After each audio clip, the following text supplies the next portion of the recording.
예, 오늘 29번째 출애굽기 세 번째 시간입니다. 오늘 우리가 이제 출애굽기 세 번째 3장하고 4장의 이야기를 좀 같이 보려고 합니다.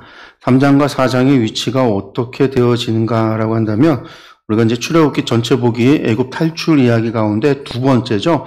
모세의 준비, 모세의 소명 이야기가 2장에서 4장까지 이어지는데요. 여기에 위치하는데, 저희가 이제 지난주에 이제 모세가 준비되어지는 과정, 미디안으로 피신했던 이야기까지 보았고요. 오늘은 이제 3장과 4장에 걸쳐서 모세가 소명을 받는 이야기를 좀 보려고 합니다.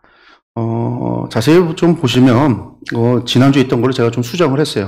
이렇게 가는 게 우리가 조금 더 이해하기에 도움이 되기 때문에 2장의 이야기가 모세 준비하시는 이야기, 모세의 출생부터 시작해서 미디안으로 피신하는 이야기고요. 3장과 4장이 모세의 소명, 시내산에서 하나님께서 모세를 부르시는, 떨기나무 가운데 모세를 부르시는 이야기부터 시작해서 모세가 이제 애굽으로 돌아가는, 떠났다가 다시 돌아가는 이야기죠. 그게 이제 3장과 4장의 이야기입니다. 그래서 이제 모세의 소명이라고 해서 오늘 3장과 4장을 함께 보려고 합니다. 3장과 4장을 다시 한번 나눠본다면 세 부분으로 나눠지는데, 그 가운데 3장의 이야기는 떨기나무 가운데서 모세를 부르시는 하나님의 이야기입니다. 말씀 보겠습니다. 예, 모세가 그의 장인 미디안 제사장 이드로의 양떼를 치더니 그 떼를 광야 서쪽으로 인도하여 하나님의 산 호렙에 이르매. 2장에서 3장으로 넘어가는 때가요, 모세가 애굽에서 도망친 때가 언제냐면 나이가 40세였어요. 그리고 이제 모세가 하나님 앞에 소명을 받는 때가 80세거든요. 그러니까 이제 40년의 시간이 지난 거죠. 2장에서 3장으로 가면 40년의 시간이 지났다. 그러니까 세월의 흐름을, 우리가 시간의 흐름을 좀 기억을 해야 돼요. 그러니까 그때까지도 모세는요, 독립하지 못하고 40년 동안을 그의 장인 미디안 제사장 이드로의 양을 치면서 살았다라는 거죠. 그런데 그때에 양떼를 광야 서쪽으로 인도하여, 근데 이제 서쪽으로라는 거는 원래 히브리어 원문에는 없고요. 서쪽이 아니라 광야를 통과해서 광야를 지나서 양떼를 계속 인도해서 어디에 도착을 했냐? 하나님의 산 호렙에 이르렀다라는 거예요. 호렙이 어디냐면은요, 우리가 이제 그 애굽에서 이스라엘로 가는 레반트 지역, 애굽과 이 지역에 있는 도로 교통로인데요. 시내반도, 저기 삼각형으로, 거꾸로 이제 아래쪽으로 이제 삼각형 되어져 있는 시나이 반도 끝에쯤에 여기에 이제 시내산이 있어요. 시내산. 이게 보통 이제, 예벨무사라고 부르는데, 시내산이 어떻게 생겼냐? 뭐, 요렇게 되어져 있어요. 이게 이제, 호렙이라 추정을 하는 거죠. 진짜인지 아닌지는 정확하지는 않아요. 왜냐하면 호렙산으로 추정되는 곳이 정말 많아요. 시내반도에도 몇 군데가 있어요. 지금 말하고 있는, 지금 사진에 보여지는 이 예벨무사라고 하는 이 산만이 아니라 요 근처에도 모세의 산, 이 호렙산이라고 불리우는 산들이 몇 군데 추정되어지는 데가 있고, 여기에만 있는 게 아니라 저기 미디안 광야, 지금 사우디죠. 사우디에도 이런 산으로 추정되어지는 산도 있고, 저기 살바다 쪽으로도 있어요. 그러니까 되게 많은 거예요. 근데 정확하게 어딘지는 정확한 증거로 추정할 수는 없는데, 가장 오랜 세월, 초대교회부터 여기가 호렙산이다. 그러니까 초대교회 전승 이전에는 뭐가 있었겠어요? 유대인들이 자신들이 모세의 산, 호렙산이다라고 이야기하는 그 산은 유대인들한테도 중요했을 거 아니에요. 왜? 하나님께 언약을 받은 산이니까 얼마나 중요해요. 우리나라도 뭐 단군, 신화를 이야기하면서 단군 제사 드렸던 거에서 이제 만이산에서 강화도에 만이산 제단이 있잖아요. 중요하게. 뭐 그렇게 여기고, 지금도 거기에서 무슨 제사가 드려지고 그런 일들이 있는데, 유대인들도 마찬가지겠죠. 그런 전승에서 가장 오랜 세월 동안 이어져 내려왔던 곳이 바로 여기예요. 그리고 이제 초대교회에서 AD, 그러니까 1세기경 초대교회 지나고 한 2, 3세기경이 되어졌을 때 이미 여기에 수도승들이, 그러니까 교회 교인들이 이곳으로 피신해서 이곳에 모여서 마치 에세네파, 유대인 에세네파처럼 사도 요한처럼 광야에서 수도하던 사람들, 이 산에 숨어서 기독교인들이 호렙산에 들어가서 수도하던 사람들이 있었어요. 그것이 이제 이어져서 오늘날 그 수도원이, 그 이후로 수도원이 되고 그 수도원이 지금까지도 이어지거든요.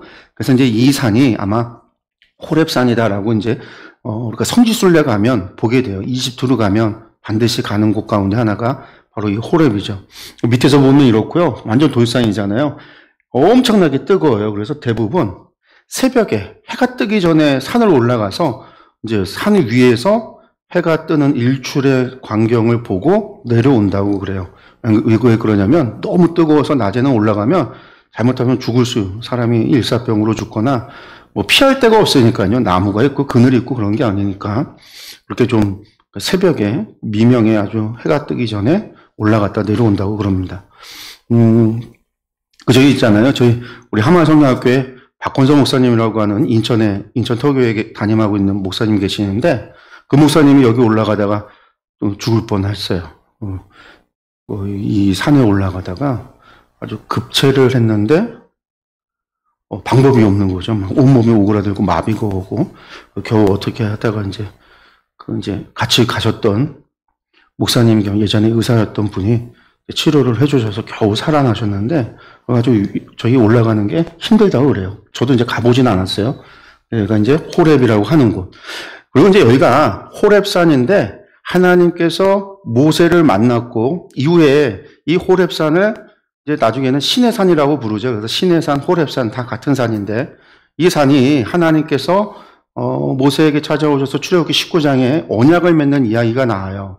그래서 이제 이 산에서 하나님께서 언약을 맺었기 때문에 이후로 이 산을 무엇이라고 부르냐면 하나님의 산이다. 하나님의 성산이다. 그래서 하나님의 산에 올라 하나님의 산에서 만났다. 근데 그런 표현이 있으면 이게 전부 다 이 호렙산이고 신의 산이다. 신의 반도 아래에 있는 바로 그 신의 산이다라고 생각을 하시면 됩니다. 그 산에 이르렀을 때에 무슨 일이 있어지느냐? 여호와의 사자가 떨기나무 가운데로부터 나오는 불꽃 안에서 그에게 나타나시니라. 모세가 보니 떨기나무에 불이 붙었으나 그 떨기나무가 사라지지 아니하는지라. 여기 보면 이제 여호와의 사자라고 되어 있습니다. 말락 예흐와라고 해서 우리가 보통 이제 말라크를 사자라고 표현을 하거든요. 그러니까 뭐냐면 이제 구약에서는 보통 이제 보냄받은 사람이라는 거예요. 사명을 가지고 보냄을 받은 사람을 사자, 말라크라고 하는데, 천사를 가리키기도 하고요. 그리고 선지자나 말씀을 전하는 예언자나 전부 다 이런 사람들을 말라크라고 그래요. 그래서 우리 구약 성경 마지막에 있는 39번째 성경이 말라기잖아요. 그 말라기가 말라크예요. 히브리어 말라크를 한국어로 이제 중국어로 성경을 번역하면서 음역을 따라서 말라기라고 한 건데, 말라크가 여호와의 사자라고 되어 있지만 어떤 경우에는 여호와의 사자가 천사를 이야기할 때도 있고 여호와의 사자가 선지자를 이야기할 때도 있고 어떤 경우에는 여호와의 사자가 하나님을 현현에서 이 땅에 오신 하나님을 이야기할 때도 있어요. 그럼 여기 2절에 말하는 여호와의 사자는 누구냐? 뒤에 4절 뒤에 가서 말씀을 보면 이분은 하나님이시구나라는 걸 우리가 알 수 있죠. 왜냐하면 여호와께서 말씀하는 걸 보고 수 있거든요. 그리고 이제 이 말씀을 보면 떨기나무 가운데로부터 나오는 불꽃이다라고 번역을 했는데 이게 이제 그런 의미가 아니라 원래 원문 의미를 보면 떨기나무 가운데에 있는 불꽃에 여호와의 사자가 나타났다라는 의미예요. 그러니까 떨기나무 가운데부터 불꽃이 나오는 게 아니라 떨기나무 가운데 불꽃이 있고 그 불꽃에 여호와의 사자가 임재하셨다라고 하는 의미예요. 그러니까 하나님의 현현이, 하나님의 임재가 떨기나무 가운데 있었다라는 거죠. 이 떨기나무가 어떤 나무냐면 이게 떨기나무예요. 지금 이게 신해산에 있는 아까 제가 말씀드렸던 수도원이 있다고 그랬잖아요. 그게 이제 오래된 수도원인데 그 수도원에 있는 떨기나무예요. 떨기나무인데 보통 히브리어로 이걸 갖다가 스네라고 하는데 광야에 사는 나무들, 좀 엉겅퀴 있는 나무들은 전부 다 스네라고 불렀어요. 떨기나무라고. 이런 떨기나무도 있고 아카시아 나무도 떨기나무라고 불렀고 로뎀나무 아래에서 엘리야가 햇빛을 피해서 쉬잖아요. 그 나무 로뎀나무도 스네, 그러니까 떨기나무로 번역을 다 했어요. 그 중에 이제 스네라고 하는 떨기나무는 이렇게 생긴 거라고 보시면 되는데 광야에서 살아요. 그러니까 뿌리가 어마어마하게 크고 위에는 덩굴같이 세워져 나와 있는 그런 나무인데 이게 광야에서 흔한 나무거든요. 근데 아무것도 쓸 데가 없어요. 땔감 말고는. 왜 땔감 말고 쓸 데가 없냐면 나무가 굵고 올바로야 그게 목재로 사용하는데 이게 그렇게 자라나는 나무가 아니거든요. 그러니까 목재로 쓸 수도 없고 이걸 베다가 무슨 농기구를 만들다거나 아니면 창을 만들다거나 아니면 골조, 텐트에 골조를 만든다거나 그런 데에 전혀 쓸 수가 없는 나무예요. 그리고 시내 광야나 이 광야에서는요, 지열이 많이 뜨거워지면 자동으로 마른 나무에 불이 붙어서 불이 타기도 한다고 그래요. 광야에서 불 붙어 있는 이런 떨기나무가 보게 되기도 하는데 모세가 봤던 떨기나무에 불이 붙었다 신기한 게 아니라 광야에서 살다 보면은 가끔 볼 수 있는 장면이에요. 근데 그 장면을 보고 모세가 봤더니 나무가 타지 않고 나무 속에 불꽃만 있는 게 신기해서 가까이 간 거죠. 그럼 이게 어떤 의미가 있을까라고 한다면 떨기나무가 상징하는 것이라고 한다면 이런 거예요. 그러니까 고난 가운데 처해 있던 이스라엘 민족이 바로 떨기나무와 같다. 광야 가운데 아무 값어치가 없는 아무 볼품 없는 이 애굽에서 종살이하면서 어느 순간 사라져버릴 남자애들은 사나이는 태어나는 대로 족속 죽이고 있었으니까 그렇게 멸절되고 사라져버릴 그런 민족이었던 그 이스라엘 그런 이스라엘의 모습이 광야 가운데 있는 아무 쓸데없는 떨기나무와 같은 거죠. 근데 하나님께서 그 떨기나무에 임한 것처럼 자기 백성들의 고통을 들으신 하나님께서 그들을 구원하시기 위하여 임하셨다라고 하는 것. 이제 그게 떨기나무에 임하신 하나님의 현현의 상징이라고 생각할 수 있어요. 어쨌든 그 하나님께서 이제 모세와 이야기해요. 그래서 이제 여기를 보시면 이후의 이야기에는 모세와 하나님의 대화가 계속해서 이어집니다. 어쨌든 이제 3절에 그것을 봤어요. 모세가 이르되 내가 돌이켜 가서 이 큰 광경을 보리라. 왜? 나무가 불탄 게 아니라 나무 속에 불꽃이 지금 있는 거니까요. 어찌하여 타지 아니하는고 하니 그때에 여호와께서 그가 보려고 돌이켜 오는 것을 보신지라. 모세가 오는 걸 여호와께서 보셨다라고 하는 거죠. 그러면서 하나님이 떨기 나무 가운데서 아까 여호와의 예흐와 말라크 예흐와라고 했잖아요. 여호와의 사자가라고 했는데 4절에서 그분이 바로 하나님이구나라는 걸 우리가 보시면 되겠죠. 하나님께서 그를 불러 이르시되 모세야 모세야 하시니 그가 이르되 내가 여기 있나이다. 갑자기 음성을 듣고 모세를 부르니까 모세가 바로 이게 신의 음성이구나라는 것을 알았던 거예요. 그래서 이제 제가 여기 있습니다. 하나님이 이르시되 이리로 가까이 오지 말라. 내가 선 곳은 거룩한 땅이니 내 발에서 신을 벗으라. 이 이야기는 우리가 잘 아는 이야기지만 하나님께서 뭐라고 얘기하셨냐면 내가 선 곳은 거룩하다. 코데시라고 그랬어요. 코데시 하면 거룩으로 번역을 하는데 코데시의 원래 의미가 뭐라고 그랬죠? 히브리어 코데시 제가 늘 강조하는 거. 구별이라고 그랬잖아요. 그러니까 거룩이라고 된 걸 전부 구별로 바꿔놓자라고 그랬어요. 그래서 구별. 내가 선 곳은 구별된 땅이니. 그러면 모세가 지금 서 있는 땅이 왜 구별된 땅일까요? 그 땅이 특별해서인가요? 그 땅이 무슨 경기장이기 때문에 그런 게 아니죠. 그 땅이 구별된 이유는 하나님께서 거기 계시기 때문에. 그러니까 코데시라고 하는 것은 어디서 오는 거냐면 땅에서 오는 것도 아니고요. 떨기나무가 특별해서가 아니고 불꽃이 일어나서 그런 게 아니라 하나님께서 계시기에 하나님께로부터 오는 것이 코데시예요. 하나님이 계시면 그곳이 코데시 구별되는 거예요. 거룩이라고 하는 것, 그래서 우리가 거룩이라고 표현한 이 거룩이라는 것은 하나님께로부터 오는 거예요. 이 세상이 원래부터 코데시가 아니라 이 땅이 범죄하고 죄로 말미암아 세상도 인간의 타락으로 말미암아 인간도 범죄했지만 세상도 거룩하지 못한 땅이 돼버렸거든요. 그 모든 것에 하나님께서 임재하고 하나님께서 계실 때 코데시하다라는 거예요. 구별되어지고 거룩하다. 그래서 내 발에서 신을 벗으라. 왜 신을 벗으라고 했을까? 당시 사람들은 우리같이 운동화를 신지 않았습니다. 뭘 신었냐면 밑에 바닥에 가죽 같은 걸 대고요. 끈으로 이렇게 묶었어요. 그러니까 샌달이에요. 오늘날 치면 샌달 같은 거를 신었어요. 그러니까 바닥에 발바닥 안에 이제 발바닥만 이제 가죽으로 대고 끈으로 묶는. 그게 이제 당시의 신이거든요. 그 신을 벗으라고 하는 이유는 우리 몸에서 가장 더러운 데가 어디냐면 발이에요. 발, 신발. 왜냐하면 맨흙을 밟기도 하고, 근데 양치는 사람들의 제가 이제 TBS에서 선교사 할 때도 그 산에 올라가면 양치는 그런 목자들을 보고 양치는 것을 보기도 했지만, 거기 가서 양치는 데 가서 양 한번 보려고 하면은요, 온 사방천지가 뭔지 아세요? 똥이에요, 양똥들. 소 약거 키치는 데 가면은요, 사방에 지뢰가 있어요, 약거 똥들이. 그러니까 소똥들이 있어요. 근데 우리는 더럽다고 이제 우리가 뭐 선교팀들 데려가면요, 친구들이, 청년들이 뭐 더럽다고 이제 피해 다니고 그러는데, 거기 사는 사람들은요, 그것들을 별로 더러워 여기질 않아요. 그러니까 야크 같은, 똥 같은 경우는요, 똥 싸는 거 다 주워다가 집에 가져가서 벽에 다 붙여놓고, 바짝 말려서 그걸 갖다 땔감으로 쓰고요. 양똥이나 그런 건 있는 거는 아무리 뭐 밟고 다니고 하는데 별 그런 걸 더럽다고 여기질 않거든요. 근데 과거에도 그랬어요. 과거에도.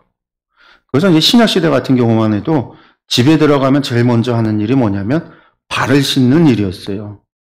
그래서 집안의 가장 종들 가운데서도 가장 낮은 계급에 있었던 종이 하는 일이 뭐냐면 물을 떠다가 주인이나 손님의 발을 씻겨주는 거라고 그랬어요. 그래서 제가 이제 그 세족식, 예수님 세족식 당시 이야기할 때 다들 모였는데 발을 안 씻겨주는, 종도 물을 떠와서 발을 안 씻겨주고 제자들도 발 씻을 생각을 안 하고 누군가가 하겠지 하고 눈치 싸움하고 있을 때 예수님께서 물을 떠다가 발을 씻겼단 말이에요. 그러면 생각해보세요. 유대인들이 침상에 누워서 밥을 먹는데 발이 더러운 발을 침상 위에 올려서 밥을 먹고 있으면은요, 이 발이 옆 사람이나 내 얼굴이나 이거에 위치가 같은 위치에서 왔다 갔다 하는 거거든요. 얼마나 더러워요. 그러니까 당연히 발을 씻는 게 가장 처음 하는 일인데 더럽단 말이에요. 그래서 신을 벗으라는 얘기는 그 신이 제일 더럽죠. 그 신을 벗어, 부정한 것을 벗어내라. 구별된 곳이기 때문에 벗으라. 그런 의미예요. 그리고 또 이르시되 나는 내 조상의 하나님이니 아브라함의 하나님, 이삭의 하나님, 야곱의 하나님이다 라고 말씀하고 있어요. 여기서 말하는 하나님이니 뭐뭐의 하나님이다 라고 할 때 이게 엘로헤라고 하는 말을 쓰는데, 엘로힘 하면 하나님 전능자잖아요. 그러니까 엘로헤, 하나님의 뭐뭐의 하나님 이런 뜻이거든요. 그러니까 아브라함의 하나님, 이삭의 하나님 할 때 엘로헤라고 하는데, 이게 뭐냐면 아브라함과 하나님께서 언약을 맺으셨을 때 그때 언약의 주체가 되시는 하나님을 표현할 때 엘로헤라고 표현을 하기 시작을 했고, 그때 이후로 성경에서 엘로헤라고 하는 말은요, 하나님께서 언약을 맺으신 주체가 되신다라고 이야기할 때 공식적으로 그렇게 사용될 때 엘로헤라는 말을 써요. 그러니까 하나님은 조상의 하나님인데 아브라함이 하나님이고 이삭의 하나님이고 야곱의 하나님인데, 그 얘기는 바로 하나님은 언약의 하나님이고 바로 그 언약을 지키기 위해서 나는 언약을 지키는 하나님이다라는 이야기예요. 하나님은 언약을 지키시는 신실하신 분이다라고 하는 것을 표현하고 있는 거예요. 지금 모세에게 하나님께서 아브라함과 맺었던 언약, 이삭과 맺었던 언약, 야곱과 맺었던 언약을 지금 기억하시고 400년이 지난 이때에도 하나님께서 기억하시고 그것을 지키고자 하는 하나님이시다라고 표현하고 있는 거예요. 그러면서 모세를 부른 거죠. 여호와께서 이르시되 내가 애굽에 있는 내 백성의 고통을 분명히 보고, 하나님께서 분명히 보셨어요. 그들의 감독자로 말미암아 부르짖음을 듣고, 그리고 그들의 근심도 내가 알고, 하나님은 당신의 백성들의 고통을 보고 부르짖음을 듣고 그들의 근심을 알고 계신 분이라는 거예요. 이스라엘만이 아니라 오늘 우리에게도 있어서 하나님은요, 우리의 고통을 보고 우리의 부르짖음과 간구하는 소리를 들으시고 우리의 근심에 대해서 알고 계시다라는 것. 그럼 이것을 기억하셨으면 좋겠어요. 하나님은요, 우리를 보고 계시고 우리의 부르짖음을 듣고요, 우리의 간구하는 소리를 들으시고 우리의 근심도 알고 있어요. 그 하나님께서 내려오시는 거예요. 찾아오시는 거예요. 우리에게도 찾아오신 하나님. 그를 애굽인의 손에서 건져내고 그들을 그 땅에서 인도하여 아름답고 광대한 땅, 젖과 꿀이 흐르는 땅 곧 가나안 족속, 헷 족속, 아모리 족속, 브리스 족속, 히위 족속, 여부스 족속의 지방에 데려가려 하노라. 내가 이러기 위해서 내려온다라는 거죠. 지금 이미 내려왔죠. 임재하셨단 말이에요. 모세를 만나주시는 거 왜? 여기서 왜 내려간다라는 표현을 할까? 하나님은 하늘에 계시니까. 여러분들 하늘에 계시다라고 하는 의미가 뭐냐면 지금은 하나님이 하늘에 계시다라는 거 우리가 다 하늘에 계시지 않다라는 걸 다 알아요. 왜냐하면 저 하늘 올라가 봐야 뭐가 있어요? 대기권이 있고 성층권 지나서 올라가면 뭐가 있어요? 뭐 오존층도 있고 그 다음에 올라가면 우주가 있잖아요. 하나님께서 저 하늘에 계신 분이 아니라 차원을 초월해서 이 세상을 초월해 계신 하나님의 우리가 이제 이렇게 표현을 하는데 구약에서 왜 이렇게 이야기하냐면 구약 시대 때 사람들은요 세상이 이렇게 생겼다라고 믿었어요. 지상이 있으면 지상 아래 스올, 지옥이 땅 속에 지옥이 있고요. 스올이 있고 지상이 있고 하늘에 천구 이렇게 구가 있어서 구가 이렇게 천구가 돌아간다라고 생각을 한 거예요. 그 천구 위에 태양이 붙어 있고 달이 붙어 있고 별들도 붙어 있어서 이렇게 돌아가니까 태양이 떴다가 태양이 지면 달이 올라오고 별이 올라오고 이렇게 천구가 돌아가는 거예요. 그 천구가 돌아가는 그 위에 천상계 하나님이 신이 계신 곳이 있다라고 믿었어요. 이거는 유대인들만 이렇게 믿은 게 아니라 당시에 이집트건 바벨론이건 그리스건 사람들이 전부 다 세상은 이렇게 되어 있다라고 믿었어요. 그래서 신은 항상 어디에 있어요? 저 하늘에 계시다라는 거예요. 그래서 하늘에서부터 내려온다고 한 거죠. 바벨탑을 쌓을 때 왜 바벨탑을 쌓아요? 하늘에 있는 신에게 도달하겠다라는 거예요. 그래서 지상으로부터 저 하늘까지 한 1km 정도 된다라고 믿었어요. 그래서 바벨탑을 1km만 쌓으면 하늘에 닿을 거야. 그렇게 믿은 거죠. 지금 우리가 본다면 말도 안 되는 얘기예요. 오늘날의 과학적 지식을 가지고 있는 우리 눈에는 말도 안 되는 얘기지만 당시의 사람들은 세상을 이렇다라고 믿었단 말이에요. 그러니까 그렇게 믿고 있고 그렇게 알고 있는 세상은 이렇게 알고 있는 그들에게 하나님께서는 그들의 말과 언어로 하나님이 누구신가를 이야기하고 설명하다 보니까 하나님 내려오신다라고 표현을 하신 거죠. 그래서 그 내려오신 하나님께서 뭘 주냐? 가나안 족속, 헷 족속, 아모리 족속, 브리스 족속, 히위 족속, 여부스 족속 지방에 땅을 주겠다. 그 땅이 어디예요? 레반트 지역에 있는 이 땅들이에요. 먼저 보면 가나안 땅. 여기 보시면 에브라임 산지 가운데서도 저쪽 에브라임 요단강 쪽하고 그리고 샤론 평야 지역하고 이스라엘 평야 지역하고 악곱 평야 지역에 있는 또 족속들이 가나안 족속이에요. 그 다음에 헷 족속 하면 헷 족속은 지금 이 유대 산지 지역, 남쪽에 유대 산지 지역 있는 지역하고 갈릴리 북부 지역에 있는 지역에 헷 족속이 살고 있었고 아모리 족속 하면 유대 광야 지역하고 요단강 동편 지역에 아모리가 있었어요. 근데 이제 요단 동편 같은 경우는 모세 요단강 건너가기 전에 아모리 왕 시온과 바사나 옥을 물리칠 때 이미 정복했던 땅이죠. 근데 아모리가 이렇게 두 군데에 아모리 족속이 살고 있었고 브리스 족속 하면 에브라임 산지가 브리스 족속이다라고 보시면 되겠고 히위 족속 하면 히위 족속이 베냐민 산지 지역하고 저 위쪽에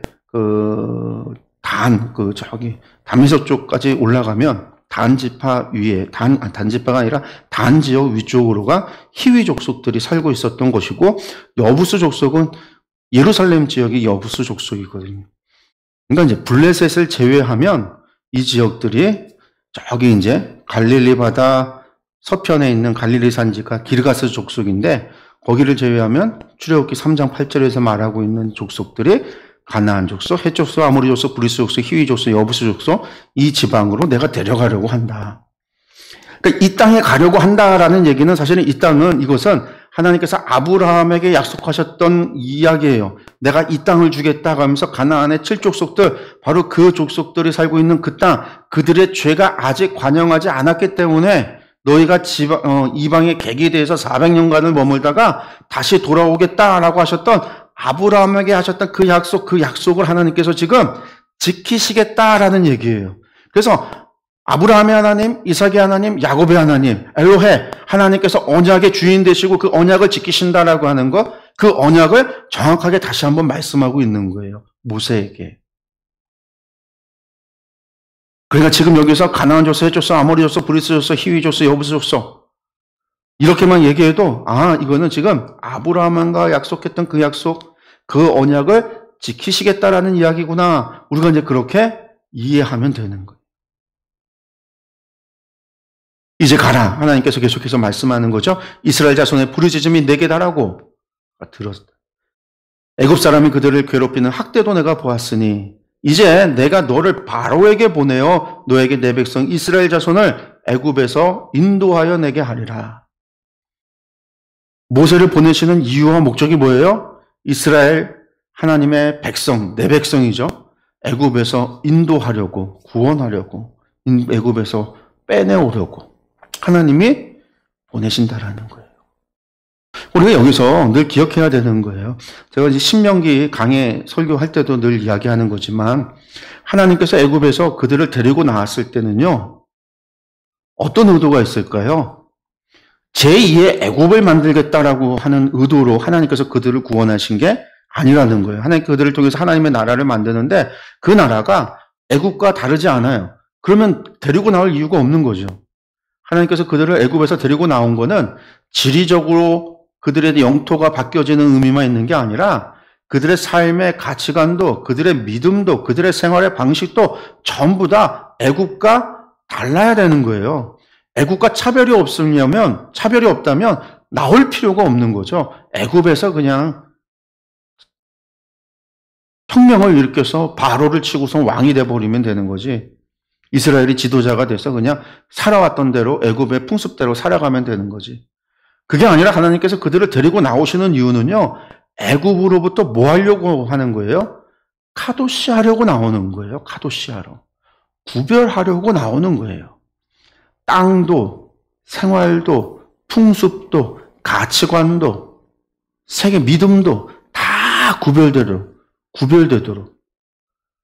그래서 주어지는 율법이라는 게 레위기나 신명기라는 게 애굽으로부터의 카도시가 전제되는 이야기다라는 거죠. 이제 그것도 제가 이제 설교할 때 늘 주일날 말씀드리는 겁니다. 왜? 애굽에서 인도해 내는 목적이 뭐냐라는 걸 우리가 생각해 본다면 바로 하나님께서 구별하기 위해서 카도시하기 위함이다라는 걸 기억하셨으면 좋겠어요. 그다음에 이제 대화가 계속 이어지는데 이제 파란색으로 제가 이제 누가 이야기하는지를 좀 표시를 했어요. 모세가 하나님께 아뢰되 먼저 하나님 앞에 거부를 하는 거죠. 하나님 제가 누구이간데 바로에게 가고 이스라엘 자손을 애굽으로 인도해 내겠습니까? 정중한 거부예요. 모세의 입장을 생각해 본다면 모세가 살인을 저지르고 나서 도망 나와서 40년이 지났잖아요. 자신은 젊은 사람도 아니고 다 늙은 노인이란 말이에요. 누군가가 가서 백성을 구원해낸다면 그러니까 영웅과 같은 사람이라고 한다면 젊은 사람이 가야 되는 거고 그런 위치에 있는 사람이어야 되고 어떤 군사적인 재능을 가지고 사람들을 이끌고 가서 독립시키고 그런 일이 있어야 되는데 나는 뭐예요? 지금 40년 동안 장인 이드로의 집에서 독립도 못하고 내 양이 아니라 장인의 양이나 치고 있는 내가 누구이간데 내가 가겠습니까? 라는 거예요. 그 대답에 하나님의 말씀인 거죠. 내가 반드시 너와 함께 있으리라. 내가 너와 반드시 함께 있겠다라는 거예요. 여기서 키 예흐의 임마크라고 했는데 반드시라고 하는 말이 사실은 뭐뭐 때문에라는 말이에요. 반드시가 저기 붙는 게 아니에요. 반드시 함께 하겠다라는 의미가 아니라 원래 의미는 뭐냐면 내가 너와 함께 할 거야. 그렇기 때문에 무슨 일이 이루어지냐? 내가 백성들을 애굽에서 인도하여 낼 거야. 반드시 함께 할 거야? 백성에서 인도해 낼 거가 아니라 내가 원래 반드시가 그 의미가 아니라 때문에라는 거야. 그래서 너와 함께 내가 할 거고 내가 너와 함께 하기 때문에 너는 네가 생각할 때는 힘도 없고 세력도 없고 자격도 없고 나이도 너무 들었고 모든 게 안 된다라고 생각하지만 그런 거 다 필요 없고 내가 너와 함께 하기 때문에 이루어질 거야. 구원해낼 거야. 인도해 낼 거야 라는 거예요. 다른 그 어떤 조건도 필요 없어요. 내가 너와 함께 하기 때문에, 내가 너와 함께 하기 때문이라는 거예요. 여기서 임마크라고 하는 게 함께 하다라는 거거든요. 거기에서 임마크에서 임마누엘이 나오는 거예요. 엘이 하나님이잖아요. 임마누엘. 임마크와 엘이 합쳐져서 임마누엘. 하나님이 함께 하신다라는 거. 하나님이 함께 할 때 그 어떤 조건도 필요 없어요. 하나님이 함께 하기 때문에 이루어진다라는 거. 그래서 뭐래요? 너희가 이 산에서 하나님을 섬긴다. 출애굽의 목적이 뭐냐면요. 하나님을 섬기기 위해서 오는 거예요. 애굽의 신을 섬기던 그들이 하나님을 섬기는 거예요. 애굽의 신들을 섬기는 방식에서 하나님을 섬기는 백성이 되는 거예요. 그게 또한 창조의 목적이잖아요. 창세기 때 제가 그랬어요. 창세기 얘기. 하나님께서 생육하고 번성하라, 땅을 다스려라, 정복하라. 우리 사람들이 이 이야기를 보면서요, 자연을 정복하고, 자연을 다스리고, 자연을 통치하고, 막 이렇게 생각을 하고 번역을 이제 이해를 하는데, 그 얘기가 아니에요, 그게. 왜냐면, 애굽에서 나온 사람들 머릿속에 자연은요, 동물과 식물과 곤충과 날아다니는 새와 물속에 있는 물고기가 전부 다 그게 뭐냐면 자신들이 섬기던 신들이란 말이에요. 애굽의 신들. 태양도 신이고 달도 신이고 별도 신이고 어둠도 신이고 강도 신이고요. 개구리도 신이고요. 메뚜기도 신이고 먼지 땅도 신이고요. 하늘의 공기도 신이고요. 다 신이란 말이에요. 신.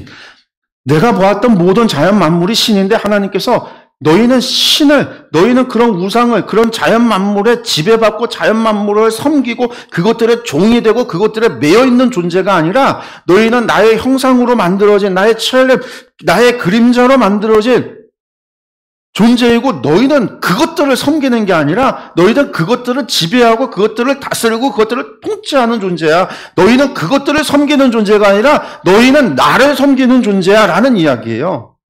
창세기에서의 그 얘기가 하나님께서 너희가 이 산에서 나를 섬긴다라고 말하고 이게 출애굽의 목적이에요. 이스라엘 백성을 왜 구원해 내시느냐? 그들로부터 카도시에서 뭘 하려고 하냐? 카도시가 목적이 아니라 카도시에서 뭘 하려고 하느냐? 구별해서 뭐 하려고 하느냐? 거룩하게 만들어서 뭐 하려고 하느냐? 하나님을 섬기도록. 그래서 뭐죠? 제사장 나라. 거룩한 백성. 하나님을 섬기도록.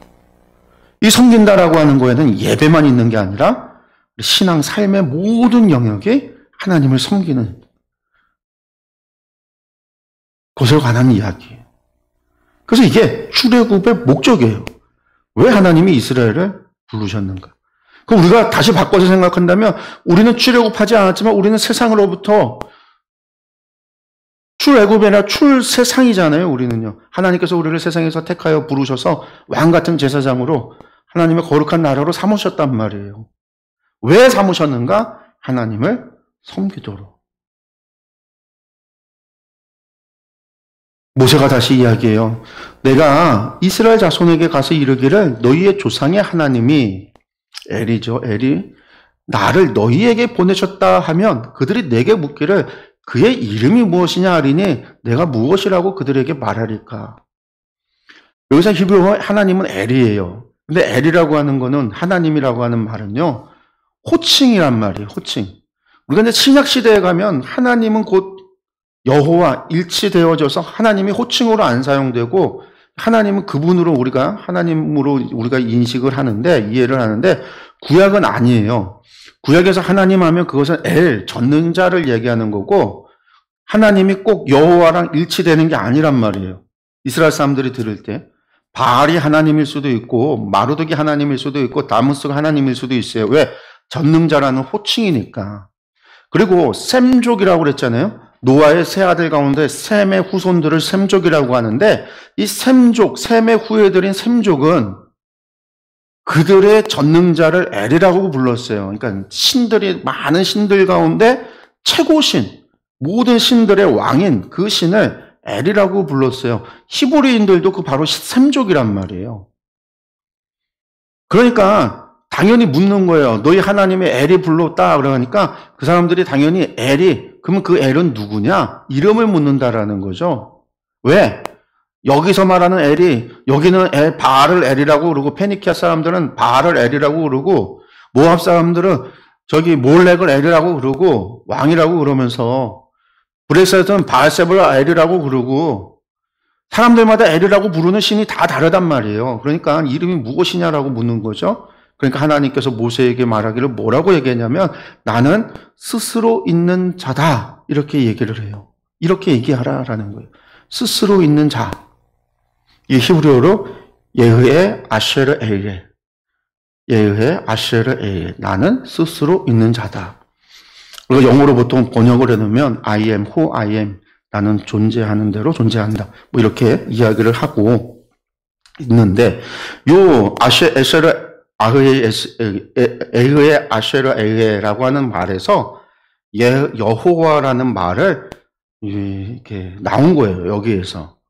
원래 이제 여호와라는 말도 아니고, 원래는 요드해, 바브해, 이렇게 요드해, 와우해, 이렇게 철자만 따와서 4개의 철자를 자음만 딱 얘기를 했는데, 나중에 여기다가 이제 모음을 붙여서 예호와, 야훼라고 이제 모음을 붙였고, 영국 영어가 이걸 여호와라고 이름을 이제 영어식으로 발음했기 때문에 그 여호와가 오늘날 우리가 여호와 하는 거예요. 원래 히브리어로 간다면 야훼라는 게 조금 더 맞죠. 야훼가 맞고요. 영어식이 여호와인데, 어쨌든 나는 스스로 있는 자다라고 말씀을 하셨는데, 이게 이름이 아니에요. 그러니까 야훼나 여호와가 사실은 이름은 아니에요. 하나님께서 이름을 가르쳐 주지 않고 이름을 무엇이라고 합니까 했더니 하나님께서 그냥 나는 스스로 있는 자다 이렇게 설명을 했다고요. 많은 사람들이 나는 스스로 있는 자라고 하는 거, 예흐의 아쉐르 예흐라는 것을 단순히 I am who I am 이렇게 이야기하면서 하나님의 창조와 관련돼서 이야기를 해요. 어떻게? 누군가로부터 창조되어진 존재가 아니라, 무엇으로부터 유출되고 만들어진 존재가 아니라 이전부터 태초부터 홀로 계셨던 하나님. 그래서 하나님은 스스로 있는 자. 이렇게 이제 사람들이 많이 설명을 하는데, 사실 이거는 그런 의미는 아니에요. 히브리어 원래 의미는. 그러니까 영어로 I am who I am으로 존재로서 이야기하면서 하나님은 무로부터 창조되는 무 이전부터 홀로 계셨던 존재로서, 현재형으로 존재로서 이야기하는데, 원래 예흐에라고 하는 게 미완료형이거든요. 이 이야기는 뭐냐면 과거에도 그렇고 현재도 그렇고 미래에도 그럴 것이다 라는 의미가 예흐에 있는 거예요. 히브리어는 문장 상황에서 과거, 현재, 미래의 의미를 각각 갖거든요. 근데 스스로 있는 자라는 건 현재 의미만 있다라는 거죠. 그래서 이제 영어 성경 가운데 보면은 뭐 NLT 같은 경우에는 I'll be what I'll be, 이렇게 내가 이루고자 하는 것을 이루어가는 존재다, 뭐 이렇게 이제 번역을 해놨는데, 이게 도리어 정확한 의미예요. 그게 뭐냐면, 이름이 뭡니까? 라고 물었을 때 하나님이 이름을 가르쳐 준 게 아니라, 왜냐하면 이름을 가르쳐 주는 순간, 존재가 이름을 가르쳐 주는 순간 이름 안에 함몰되고 휘둘리거든요. 근데 하나님이 한 얘기는 뭐냐면, 예흐의 아쉐르 예흐라는 건 뭐냐면, 너는 이제 내가 어떤 존재였고, 내가 지금 어떤 존재이며, 내가 앞으로 어떤 존재일지, 내가 앞으로 내가 할 일을 통해서 나를 보면 내가 누구인지 알 수 있다라는 이야기예요. 나는 스스로 있는 자라는 얘기가 아니라 모세에게 한 얘기는 누구냐? 네가 말한 너에게 얘기한 하나님이 누구냐라고 묻거든. 뭐라고 얘기하냐면, 과거에 내가 무엇을 했고 아브라함과 이삭과 야곱의 하나님이라고 했는 언약을 맺었던 하나님, 지금 무엇을 하고 모세를 통해서 이스라엘을 구원하시고 그들을 갖다가 구원하셔서 그들과 언약을 맺고 하나님이 나라를 만들어갈, 앞으로 그런 일을 행할 하나님, 그 하나님의 행하실 일을 통해서 내가 누구인지를 너희가 알라. 내가 할 일을 통해서 나를 보면 내가 누구인지 알 거야. 이름 묻지 말고 나의 행동을 통해서, 나의 행위를 통해서, 내가 행하는 것을 통해서 내가 누구인지를 너희가 알아가라 라고 말씀하신 거예요. 다른 말로 얘기하면 하나님께서 보여주시는 계시를 통해서 너희는 내가 누구인지를 알아가라, 그렇게 이야기할 수 있어요. 이 말은 지금도 우리에게 유효한 거예요. 하나님은 예흐의 아쉐르 예흐에, 하나님은 지금도 내가 너희에게 계시해 주는 것을 통하여 너희가 나를 보고 나를 알아가면 된다라고 말씀하고 있는 거예요. 하나님의 계시가 뭐예요? 성경의 말씀을 통해서. 오늘 우리를 통해서 역사하시는 하나님의 모습을 통해서. 하나님에 대해서 우리가 경험하며 그 하나님의 모습을 통해서 하나님을 알아가면 된다. 출애굽의 이야기는 이제 뒤에 나오는 모든 이야기는요, 이거에 맞춰져 있어요. 내가 앞으로 하는 일을 통해서, 내 일을 통해서 너희가 나를 보면 된다. 내가 누구인지 알아가면 된다.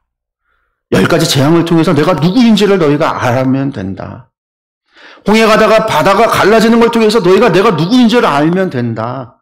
마라의 쓴물을 바꾸는 하나님의 역사를 통해서 내가 누구인지를 너희가 알면 되고, 만나와 메추라기로 너희를 먹이고, 구름 기둥과 불 기둥으로 너희를 인도하는 나를 통해서, 그것을 통해서 너희가 내가 누구인지를 알아가면 되고, 신의 산의 현현을 통해서 너희가 언약 맺는 나를 통해서, 그것을 통해서 너희가 나를 알아가면 되고, 그렇게 너희가 나를 알아가면 된다라는 거예요. 출애굽은요, 그 과정이에요. 근데 이스라엘 사람들이 자꾸만 오해하죠. 잘 몰라요. 오해해요. 자신들이 믿어왔고 자신들이 보호하던 애굽의 그러한 신감을 가지고 자꾸만 하나님을 갖다가 잘 모르니까 자꾸만 덮어 씌우려고 하죠. 대표적인 게 뭐죠? 아론의 금송아지 사건. 덮어 씌웠잖아요.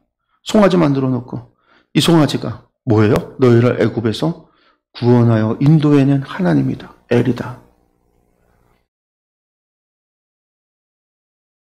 하나님은 예의에, 아쉐르 예의에, 내가 앞으로 할 일을 통해서 내가 누구인지를 알면 된다라고 말씀하십니다. 나는 내가 이루고자 하는 것을 이루어가는 존재다. 그게 하나님이시다라는 겁니다. 하나님이 또 모세에게 이르십니다. 너는 이스라엘 자손에게 이같이 이르기를 너희 조상의 하나님, 여기서 처음으로 여호와, 요드해, 와우해라고 하는 4개의 글자를 써서, 아까 예흐의 아쉐르 예흐에서 4개의 철자를 한 거예요. 그래서 이제 저기 신성 4문자, 하나님의 이름을 이야기하는 신성한 글자다고 해서 이스라엘 사람들은 저 글자가 나오면 읽지를 않았어요. 그냥 해, 와우, 해 이렇게 읽었어요. 철자 하나를. 그리고 성경을 쓸 때는요, 요 글자가 나오면은요, 내려가서 목욕을 하고서는요, 정결례를 하고 나서 글자를 썼어요. 그리고 하나님의 이름을 망령되이 일컫지 말라고 했잖아요, 십계명에. 그러니까 이걸 읽지 못하는 거예요. 그래서 나중에 이게 도대체 어떤 발음인지 어떻게 읽는 건지를 잊어버려요. 그 잊어버리고 나서 AD 1000년 정도, 그러니까 AD 1000년이에요. AD 1000년. 기원전이 아니라 기원 후 1000년경 유대의 맞소라 학파들이 이것을 어떻게 우리가 모음이 없으니까 읽는 게 어렵잖아요. 그래서 모음을 만들어서 히브리어 모음 체계를 만들어서 모든 히브리어 철자 자음에다가 모음을 쓰게 되는데, 이 요드해, 와우해라고 하는 이 4글자에다가 어떤 모음을 쓸까 고민하다 그들이 쓴 게 이제 야훼라고 하는 말이 되는 거예요. 그걸 이제 영어로 여호와가 된 거고요. 그러니까 그 야훼도 정확한 말은 아니다. 요드해, 와우해. 이게 원래 이스라엘 사람들이 쓴 거. 처음 나오는 거예요. 그러니까 여호와 곧 아브라함의 하나님, 이삭의 하나님, 야곱의 엘로해. 언약의 하나님이라는 거죠. 언약을 지키시는 하나님. 그 언약을 지키시는 하나님께서, 언약을 기억하시는 하나님께서, 지금 그 언약을 지키시려고 하시는 하나님께서 나를 너희에게 보내셨다 하라. 이는 나의 영원한 이름이요 대대로 기억할 나의 칭호다. 그러니까 너는 가서 이스라엘의 장로들을 모으고 그들에게 이르기를 여호와 너희 조상의 하나님이고 아브라함과 이삭과 야곱의 하나님이 내게 나타나 이르시되 내가 너희를 돌보아 너희가 애굽에서 당한 일을 확실히 보았노라 얘기하라는 거예요.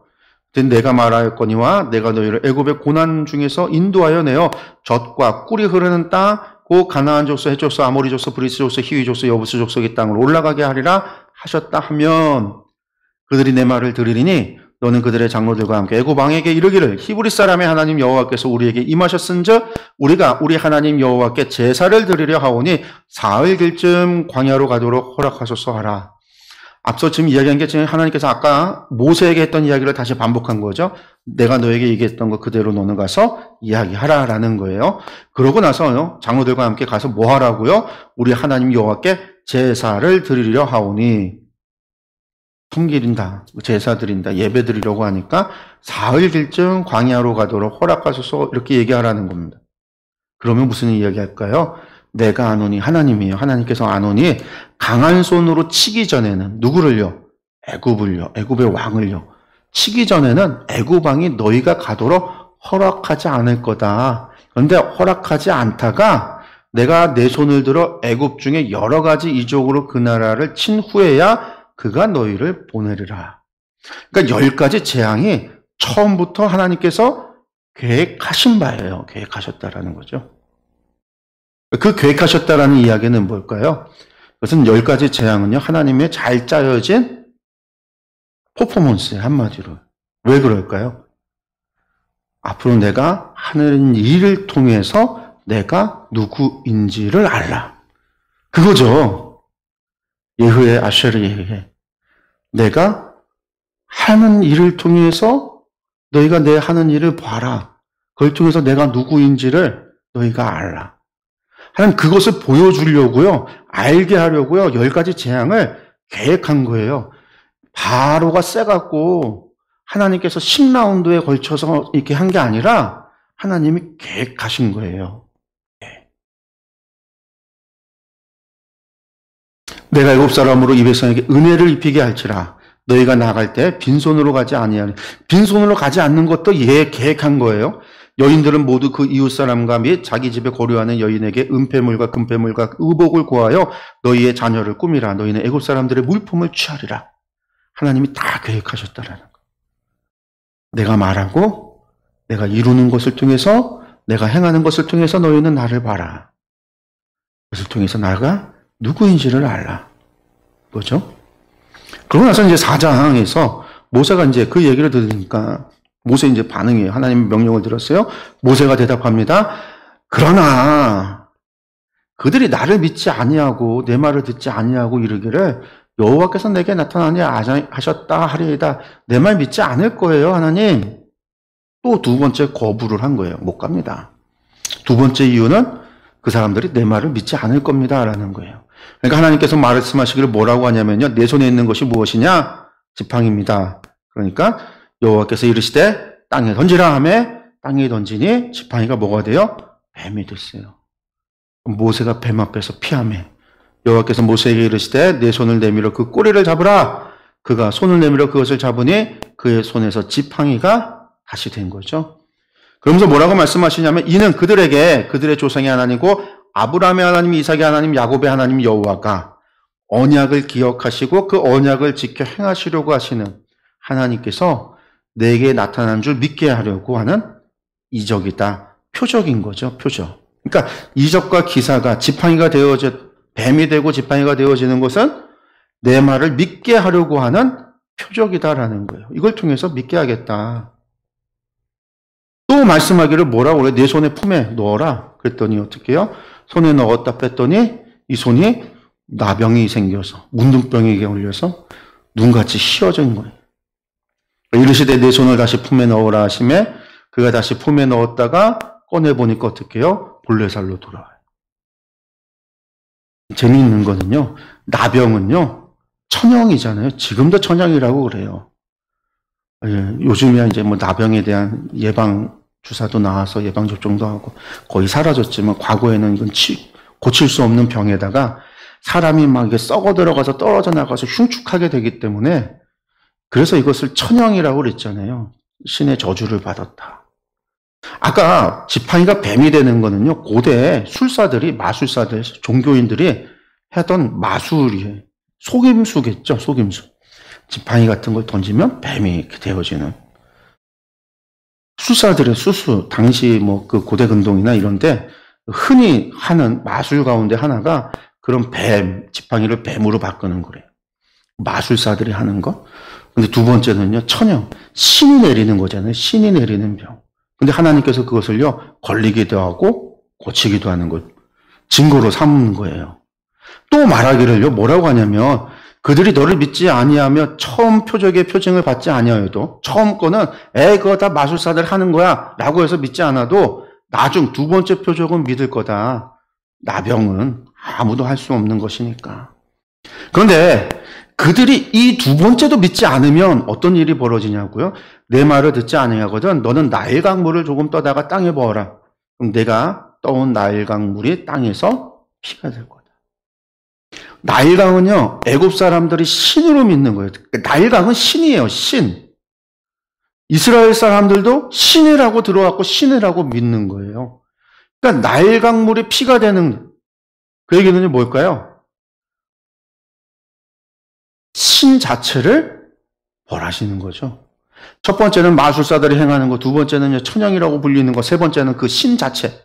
하나님께서 그것을 통해서 표적이 되게 하겠다라는 거예요. 기적을 통해 표적을 하겠다. 그러니까 모세가 또 뭐라고 얘기하냐면요. 모세가 이렇게 주여 나는 본래 말을 잘하지 못하는 자입니다. 저는 원래 말을 못해요. 그런 제가 앞에 서서 사람들한테 말을 하고 설득한다고요? 안 돼요. 하나님 저는 입이 뻣뻣해요. 저는 혀가 둔해요. 좀 말 못해요. 모세가 세 번째 하나님 앞에 또 부인한 거예요. 못하겠다고. 하나님이 뭐라고 하시냐면 여호와께서 그에게 이르시되 화가 나셨어요. 누가 사람의 입을 지었느냐? 누가 말 못하는 자나 못 듣는 자나 눈 밝은 자나 맹인이 되게 하였느냐? 나 여호와가 아니냐? 이제 가라. 내가 내 입과 함께 있어서 할 말을 가르치리라. 내가 그 말도 다 가르쳐 줄게. 야, 너 말 못한다고 혀가 둔한다고 그 혀를 만든 사람이 혀를 만든 자가 누구냐? 내가 만들었다는 거예요. 내가 고쳐줄게. 너 말 잘하게 할 수 있어. 걱정하지 마. 내가 할 말 가르칠 거니까 가. 모세가 뭐라고 하냐면 네 번째 보낼 만한 자를 보내주소서. 보낼 만한 자를 보내주소서. 그러니까 여호와께서 모세를 향해서 노하여 이르시되 와이알하프라고 해서 노하여라고 했는데요. 이게 노한다라는 게 이게 뭐냐면 진노했다라는 뜻이에요. 하나님께서 지금 진노하셨어요. 네 번째는 모세가 저러니까 진노하셔서 말씀하기를 야! 레위 사람 내 형 아론이 있지 않냐? 너 말 못하고 그래? 그러면 네 형 말 잘하는 거 내가 안다. 그가 너를 만나러 나올 것이니 너를 만나러 찾아올 것이니까 그가 너를 볼 때 그의 마음에 기쁨이 있을 거다. 말 잘하는 네 형이 있으니까 네 형 통해서 내가 말할게. 너는 뭐 하면 돼요? 내가 전한 거 네 형에게 얘기해. 그럼 네 형이 얘기할 거야. 그러니까 아무 말 말고 가. 하나님 지금 그 얘기 하시는 거예요.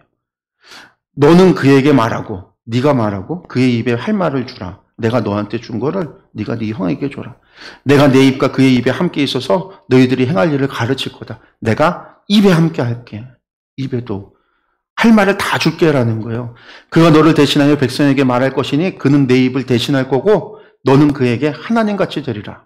여기서 이 아이가 아론에게 모세가 숭배의 대상이 된다라는 얘기가 아니라 하나님께서 모세에게 준 말씀, 그 말씀을 모세가 아론에게 준다는 거잖아요. 내 입을 대신해서 아론에게 주면 마치 내가 너에게 말씀을 준 것처럼 너는 모세는 너의 역할을 하고 너는 내 역할을 하는 거야. 지금 그 얘기를 하시는 거예요. 모세가 신이 된다는 얘기가 아니라 그리고 너는 이 지팡이를 손에 잡고 이곳으로 이적을 행해. 말 필요 없어. 이적 행해. 말은 네 형이 다 할 거야. 그러니까 아무 말 말고 가. 하나님께서 그러셨어요. 모세가 그러니까 4번 부인하고선 더 이상 거부를 못하죠. 하나님이 진노하셨는데 얼마나 무섭겠어요. 하나님 진노하셨는데. 그래서 이제 모세가 애굽으로 돌아갑니다. 근데 바로 즉시 간 것 같지 않아요. 바로 즉시 간 것 같지 않아요. 왜? 자기 집으로 돌아가서 이야기하고 설명하고 해야 되잖아요. 호렙에 그 이드로 장인의 집하고 가깝지 않았단 말이에요. 돌아간다고요. 18절에 보면요. 모세가 그의 장인 이드로에게로 돌아가서 그에게 이르되 돌아간 거예요. 내가 애굽에 있는 내 형제들에게로 돌아가서 그들이 아직 살아있는지 알아보려 하오니 데리고 나온다는 얘기 안 하고요. 그냥 살아있는지 보려고 하니까 나로 가게 하소서. 마치 내가 나이 들어서 이제 고향 생각나서 한번 갔다 올게. 그렇게 얘기를 한 거예요. 이드로가 모세에게 평안히 가라 하니라. 모세가 이때까지도요, 긴가민가 한 건지도 몰라요. 하나님이 그렇게 하니까 어쩔 수 없이 간다고 하고서 떠났는데, 호렙을 떠나서 이드로에게 가서 장인에게 가서 이야기하고 다 하고 다시 가야 되는데, 내가 가서 저 백성들 내가 구원하겠다고 하면요, 당장 이드로가 얘가 정신 나갔나 보다 그렇게 생각할 수 있단 말이죠. 사위가 정신 나갔나 보다, 미쳤나 보다. 부인도 그렇게 생각할 수 있고요. 그러니까 모세가 일단은 내 형제들, 아론을 만난다고 했으니까 거짓말은 아니잖아요. 아론 만나러 간다고. 살아있나 죽었나 한번 보러 간다고 이야기를 하는 거고, 모세도 일단 그래. 형 만나.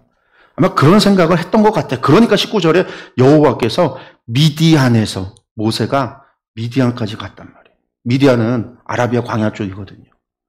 모세에게 이르시되 다시 한번 부르시는 거예요. 애굽으로 돌아가라. 애굽으로 가. 내 목숨을 노리던 자 바로가 죽었다. 다 죽었다. 40년 사이에 너 죽이려고 했던 사람들 다 죽었으니까 걱정하지 말고 일단 가. 하나님 다시 한번 말씀을 하시는 거예요. 그러니까 모세가 그의 아내와 아들들을 나귀에 태우고 애굽으로 돌아가는데 모세가 하나님의 지팡이를 손에 잡았더라. 이 지팡이는요, 아까 뱀으로 변했다가 다시 지팡이 됐던 그 지팡이에요. 원래는 모세의 지팡이죠. 원래는 양을 치던 지팡이였지만 이제는 하나님께서 그 지팡이로 기적을 일으키신다고 약속하셨거든요. 이제는 그 지팡이가 능력의 하나님의 지팡이가 된 거예요. 능력의 지팡이가 된 거죠. 우선 하나님 말씀하십니다. 여호와께서 모세에게 이르시되 내가 애굽으로 돌아가거든 내가 내 손에 준 이적을 바로 앞에서 다 행하라. 그러나 내가 그의 마음을 완악하게 한즉 그가 백성을 보내주지 아니하리니. 다시 한번 말씀하는 거예요. 아까도 얘기했지만 호렙에서도 말씀했지만 또 이야기하는 거예요. 왜? 모세가 갔는데 한번 얘기했다가 안 된다 하면 바로 도망갈 것 같거든요. 모세가. 그렇잖아요. 4번씩이나 안 된다고 못하겠다고 했다가 지금 미디안까지 다시 갔다가 또 하나님 말씀 듣고 가는 상황인데 그래 보이죠. 다시 이야기해 주는 거예요. 보내주지 않을 거야. 쉽게 보내주지 않을 거야. 한 번에 보내주지 않을 거야. 미리 얘기해 주시는 거예요. 너는 바로에게 이르를 여호와의 말씀에 이걸 전해라. 이스라엘은 내 아들 내 장자라. 내가 내게 이르기를 내 아들을 보내주어 나를 섬기게 하라 하여도 내가 보내주기를 거절하니 내가 내 아들 내 장자를 죽이리라 하셨다 하라 하시니라. 장자를 죽이겠다. 사실 이 이야기하면요 목숨 걸어야 되는 거예요. 바로한테 어떻게 그런 얘기를 해요? 당장 그 얘기했다가 내가 붙잡혀가서 죽죠. 하나님께서 그 얘기를 하라고 말씀하셔요. 요즘 모세는요 10번 재앙할 때 언제쯤 장자 죽이시려나, 언제쯤 끝이 나려나 막 그 생각했을지도 몰라요. 하나님께서 다 말씀하셨다라는 거예요. 그리고 이 모든 것이 하나님의 계획 가운데 있었다라는 거예요. 내가 행하는 것을 너희가 봐라. 내가 행하는 것으로 내가 누구인지를 너희가 알라. 바로 그거죠. 그래서 모세가 가요. 근데 모세가 길을 가는데 갑자기 생뚱맞은 일이 벌어져요. 모세가 길을 가다가 숙소에 있을 때에 여호와께서 그를 만나사 그를 죽이려 하신지라. 이 말씀 보면요, 그냥 우연히 하나님께서 그를 만났고 그래서 그를 죽이려 한 것처럼 보여요. 언제는 바로 애굽으로 가라고 해놓고 왜 죽일까? 여기에서 나오는 말씀에 만나사가 와이프케시오라고 하는 게 이게 만나다라는 게 어떤 뜻이냐 하면은요, 파가시라에서 나온 건데 파가시라는 말이 무슨 뜻이냐면은 그냥 단순히 만나는 게 아니에요. 돌격하다, 덤벼들다 해서 만나는 거예요. 누군가 싸우려고 돌격해서 만난 거를 파가시라고 그래요. 하나님께서 지금 이 얘기는 뭐냐면 모세에게 돌격하여 하나님께서 덤빈 게 아니죠. 덤볐다고 표현하면 안 되죠. 하나님께서 모세를 찾아서 가신 거예요. 뭐 하려고? 죽이려고 찾아가셨다라는 거예요. 그래서 뒤에 나오는 그를 죽이려 하신지라도 와야바케시 하미투가 직역하면 그리고 그를 죽이려고 찾으셨다. 뒤에도 찾다라는 의미가 있는 거거든요. 왜 하나님 갑자기 왜 그러셨을까? 25절에 시보라가 돌칼을 가져다가 그의 아들의 포피를 베어 그의 발에 갖다 대며 이르되 당신은 참으로 내게 피난편이로다 하니 여호와께서 그를 놓아주시니라. 그때 시보라가 피난편이라 함은 할례 때문이었더라. 뭐 때문인지는 앞에 정확하게 나오지 않지만 26절에 할례 때문이었다라는 걸 통해서 할례 문제가 있었구나 하는 거 알죠? 그럼 도대체 그게 뭘까? 사실 25절에 그의 아들, 두 아들의 포피를 이걸 할례했다라는 거예요. 할례를 해서 그 발에 갖다 대고서는 피난편이라고 했다라는 건데, 여러분들 왜 갑자기 하나님께서는 이것 때문에 죽이려고 하셨을까? 이 피난편과 이 이야기가 좀 난제예요. 사람들이. 그래서 이것의 의미가 뭔가를 뭐 여러 가지로 막 알레고리로 상징으로 막 풀고 뭐 어떻게 얘기하려고 자꾸 이야기하는데, 중요한 거는 할례 때문이라고 이미 밝혔어요. 그럼 할례 때문에 왜 그랬을까? 우리가 유추해야 되죠. 할례로부터. 여러분들 셈족이라고 그랬잖아요. 아까 이스라엘 사람들 셈족이고 그들이 엘이라고 하는 게 전능자라고 그랬는데, 이 셈족이 가지고 있는 특징이 하나가 할례예요. 할례. 유대인들만 할례를 한 게 아니라 셈족들, 노아의 세 아들 가운데 셈의 후손들이 성인식이 될 때 할례를 했어요. 성인식을 할 때 어른이 되면 할례를 했어요. 저기 바벨론하고 아수르를 제외하면, 바벨론과 아수르라고 하는 아케드 문명을 제외하면 이쪽 레반트부터 시작해서 내려왔던 셈족들은요, 셈족의 후예들은 전부 다 할례라고 하는 걸 원래 했어요. 언제? 성인식. 성년이 되면 성년의 증거로 할례를 한 거예요. 그것이 엄청나게 고통스럽기 때문에 고통스러운 그 과정을 겪음으로 인해서 내가 성인이 되는 거예요. 근데 유대인들만, 아브라함에게만 하나님께서 언약을 약속하시면서 할례를 어떻게 하라고 했냐면요, 난지 8일 만에 하라고 한 거예요. 오늘날처럼 좋은 메스 칼이 있고 소독약이 있고 혹은 항생제가 있고 수술실이 있고 의사가 있고 한 게 아니잖아요. 여기도 보면 뭘로 했다고 그랬어요? 돌칼을 가져다가 했대요. 돌칼이라는 게 돌을 갖다 깨갖고 이렇게 이쪽 양쪽 면을 깨면은 여기가 좀 날카롭게 되니까 그게 날카로운 그 면이 돌칼이에요. 그걸로 잘랐다라는 얘기거든요. 당시에 그 돌칼로다가 어린 난지 8일밖에 안 된 아이의 표피를 자르는 거예요. 피를 내고. 만약에 세균에 감염이 되면은요, 소독이 없으니까. 난지 8일밖에 안 된 아이들 같은 경우는 뭐가 없어요, 몸에. 엄마로부터 공급받았던 항체가, 면역력이 남아있지만 보통 한 달 정도 지나고 나면 다 없어져서 모유 먹기 시작하고 뭐 그러면서 그렇게 되잖아요. 처음에는 어머니가 준 면역력이 좀 있긴 하지만 어린아이들의 면역력이 강한 게 아니란 말이에요. 성인과 같이. 8일 만에 태어난 아이들을 자른다는 거는요, 쉬운 일이 아니에요. 그걸로 인해서 아이가 죽을 수 있는 가능성이 있어요. 죽을 확률이 높아요. 제정신으로는 할 수 없는 일이에요. 돌칼로 한 번에 때려치는 게 아니잖아요. 갖다 놓고 쓰는 거예요. 이렇게 해서 잘라내는 거예요. 이렇게 뜯어내는 거예요. 그 과정에서 잘못하면은요, 감염이 될 수도 있고, 피가 많이 나올 수도 있고, 아이의 면역력이 떨어져서 감염으로 인해서 죽을 수도 있고, 폐혈증에 와서 죽을 수도 있고. 근데 8일 만에 하나님께서 명령하셨던 거는요, 언약은 믿음으로만 할 수 있는 거예요. 8일 만에 할례를 하는 게. 근데 셈족들은 성인이었거든요. 그러니까 모세의 아들들이, 다 큰 아들들이 할례를 하고 있지 않았어요. 그러니까 한 거죠. 할례를 하지 않았다라는 거하고, 하나님께서 왜 갑자기 그랬을까라고 한다면, 생각해 본다면, 지금 하나님이 하시려고 하는 건 뭐냐면, 아브라함의 하나님, 이삭의 하나님, 야곱의 하나님, 언약을 기억하시고 언약을 지키시려고 하시는데, 그 언약을 지키려고 모세를 보내고 있는데, 그 모세가 하나님의 언약을 이루는 사자가 돼서 말라크가 돼서 가야 되는데, 그 모세가 하나님의 언약을 지키지 않는다라고 한다면, 하나님의 언약이 온전히 이루어지겠냐는 거죠. 하나님의 사자로 가는 자가 하나님의 언약을 모세가 어쩌면 이방인의 습성에 오래도록 살다 보니까 난지 8일 만에 할례한다는 거 다 잊어버리고 이방인 습성 가운데 성인식 때 애들 할례하는 것 정도로만 생각했을 수도 있어요.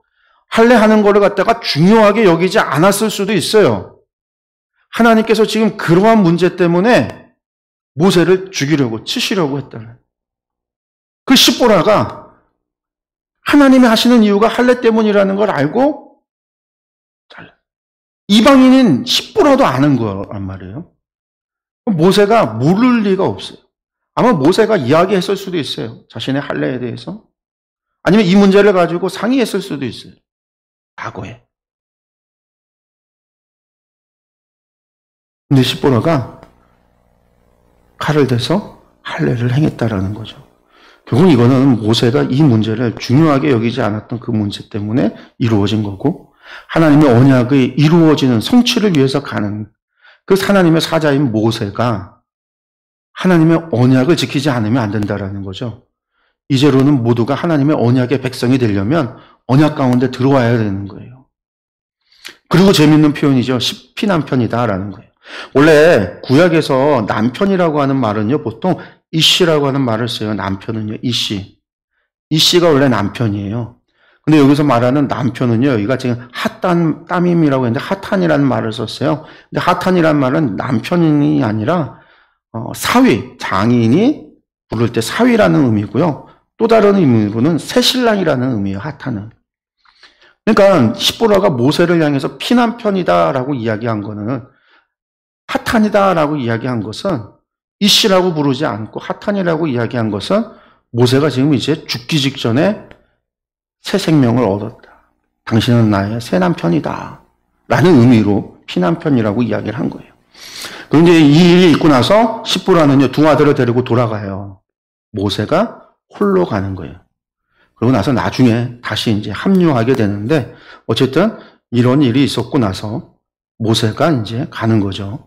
그 여호와께서는 또 아론에게 찾아가셨어요. 애굽에 있던 아서 이르시되 광야에 가서 모세를 맞으라 하시며 그가 가서 하나님의 산, 무슨 산이에요? 아까 하나님의 산은 이제부터 어떤 산이다? 호렙산이다. 신의 산이라고 그랬죠? 신의 산에서 모세를 만나 그에게, 그러니까 모세는 미디안으로 동쪽으로 가서 미디안의 장인에게 만났고, 그리고 다시 돌아오는 거고, 하나님은 아론에게 찾아가셔서 아론에게 광야로 나아가라 해서 동쪽으로 가라고 한 거예요. 모세는 동쪽 미디안에서 서쪽으로 애굽을 향해서 오고 있었고, 모세는 광야를 통해서 호렙으로 나아가서 호렙산에서 만난 거죠. 모세가 여호와께서 자에게 분부해 보내신 모든 말씀과 여호와께서 자기에게 명령하신 모든 이적을 아론에게 알리리라. 모두 알렸다라는 거죠. 그리고 나서 이제 모세와 아론이 가서 이스라엘 자손의 장로들을 모으고, 아론이 이야기해. 모세가 이야기 안 하죠. 아론이 여호와께서 모세에게 이르신 모든 말씀을 전하고 그 백성 앞에서 이적을 행하니, 누가 했겠어요? 이건 모세가 행했겠죠.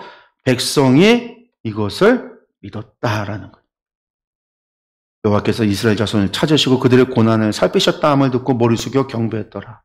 하나님 말씀 그대로 이적이 뭐겠어요? 뱀으로 바꾸는 거, 손이 변하는 거, 이런 걸 보여줬더니 백성이 믿었다라는 거예요.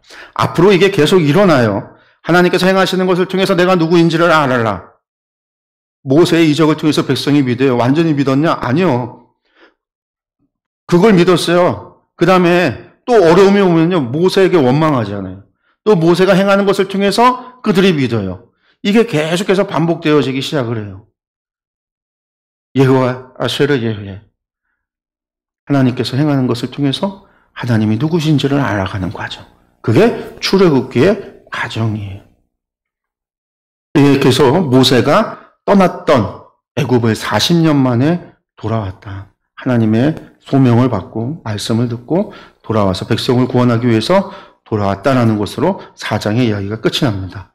이제 다음 주부터 이제 5장부터 시작해서 10장까지가 9가지 재앙이죠. 이제 10가지 재앙이 계속 시작이 되는데, 이 재앙을 통해서 결국은 하나님이 계획하신 거예요. 하나님이 계획하신 이 재앙을 통해서 하나님이 누구이신지를 알아가는 과정. 그 과정이 계속되어진다라는 것을 우리가 같이 보셨으면 좋겠습니다.